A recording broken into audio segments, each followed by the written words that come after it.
Bonjour à tous, c'est Thomas de Ludovox.fr, bienvenue dans ce Ludo Chrono. Aujourd'hui, je vais vous parler d'Emblème. Emblème, c'est un jeu pour 3 à 5 joueurs qui peut se jouer à partir de 10 ans et pour des parties d'environ 20 minutes. Emblème, c'est un jeu dans lequel vous êtes à la tête d'une famille et vous cherchez à prendre le pouvoir dans le royaume. Pour cela, vous allez devoir essayer de gagner de l'influence dans les différents lieux qui composent le royaume. Pour cela, vous allez utiliser les personnages qui sont représentés par des cartes de votre famille. Chaque personnage va avoir une valeur de force qui va lui permettre de se placer sur les différents lieux et également des effets qui vont vous permettre de gagner plus ou moins de pièces d'or. Vous l'avez compris, c'est le joueur ou la joueuse qui a le plus de pièces d'or à la fin de la partie qui va la gagner. Donc au début de la partie, on va piocher une carte pour chacun des lieux. Pour le château, le village et le port, en fonction des cartes que l'on va choisir, on aura différentes récompenses. Chaque joueur va également récupérer un deck de 15 cartes. Chaque deck est identique et va le mélanger et piocher 6 cartes. Ce sera les cartes qu'il aura pour la première manche. Chaque joueur aura également 3 pièces d'or et on va pouvoir commencer la partie. Celle-ci est organisée en une série de 3 manches. Chaque manche elle-même séparée en un certain nombre de tours qui dépendent du nombre de joueurs. Ici, à 3 joueurs, on aura 4 tours. À chacun des tours, les joueurs vont chacun regarder leur main de cartes et choisir, et mettant devant eux face cachée, la carte qu'ils vont jouer ce tour-ci. Une fois que chacun des joueurs a joué sa carte, dans le sens du tour en commençant par le premier joueur, on va révéler nos cartes. Lorsque je révèle ma carte, je vais devoir la placer sur un des lieux. Ici, j'ai le roi, je vais le placer ici sur le château. Comme il n'y a personne, je le mets le plus à gauche. J'ai choisi cet emplacement tout simplement parce que la carte qui sera la plus à gauche va rapporter ici 4 points. Et donc comme le roi c'est la carte la plus forte, eh bien j'ai des chances d'avoir les 4 points. C'est alors à la joueuse à ma gauche de jouer qui va révéler sa carte, qui va la jouer dans le lieu de son choix. Elle va la mettre ici. Lorsque l'on joue une carte, il faut toujours la mettre au bon emplacement en fonction de sa valeur pour que les valeurs soient toujours décroissantes en partant de la gauche. Et elle va faire son effet immédiat. L'effet immédiat, c'est de voler 2 pièces d'or à un joueur qui a une carte adjacente. En l'occurrence, c'est moi. Elle va me voler 2 pièces. C'est ensuite au tour du troisième joueur qui va jouer un barde dans le port. Le barde, lorsque l'on le joue, il va pouvoir déplacer un personnage qui va venir dans le port. C'est ce qui se passe ici.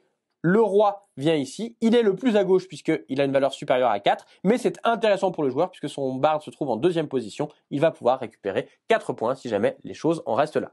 Néanmoins, la manche n'est pas terminée, on va changer le premier joueur et on fait un autre tour. Chaque joueur choisit une carte qu'il met devant lui et on joue les cartes encore une fois dans l'ordre du tour. La première joueuse va révéler sa carte et elle va choisir de la jouer au port. Comme c'est un 6, elle va le mettre entre le 4 et le 15, il n'y a pas d'effet immédiat. On passe alors au joueur suivant qui lui va jouer un roi. Il va choisir de jouer le roi toujours sur le port et comme il y a déjà une carte de même valeur, il peut choisir de le mettre soit à gauche, soit à droite. Il y a plus de points à faire à droite, il va mettre son roi ici. Enfin, c'est à moi de jouer et je vais pouvoir placer par exemple ma guerrière ici pour éliminer la voleuse qui avait pris ma place et pour pouvoir me mettre en tête ici et avoir plus de points.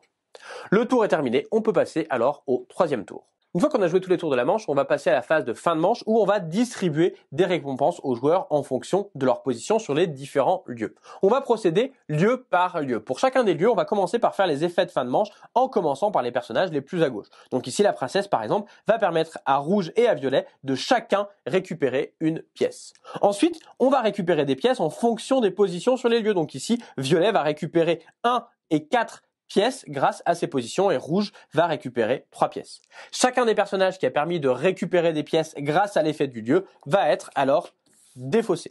On passe ensuite au lieu suivant et cette fois bleu va récupérer une pièce alors que rouge va récupérer tout simplement 3 pièces. Là aussi, on défausse les personnages car chacun a permis de récupérer des pièces.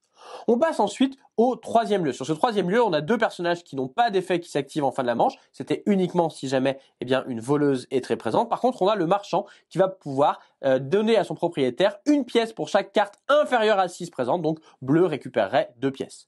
En plus, on va avoir 4 pièces pour violet puisqu'il se trouve ici et 2 pièces pour bleu, 2 pièces pour rouge grâce à leur position. Chacun des 3 personnages a récupéré des pièces grâce aux effets qui étaient ici. Ils vont être défaussés. Et donc les personnages qui étaient encore présents mais qui n'ont pas permis de gagner des pièces vont rester en place. On a par exemple le matelot qui double ses pièces qu'il gagne au port, qui aurait ici un paquet de pièces à récupérer.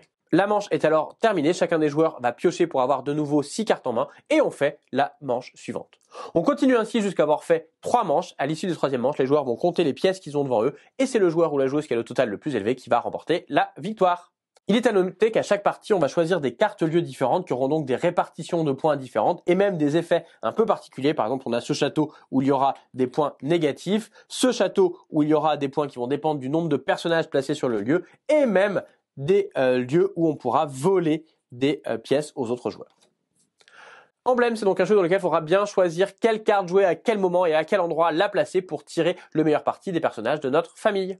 Voilà, vous savez presque tout sur Emblème maintenant. À vous de jouer et à bientôt sur Vox.fr.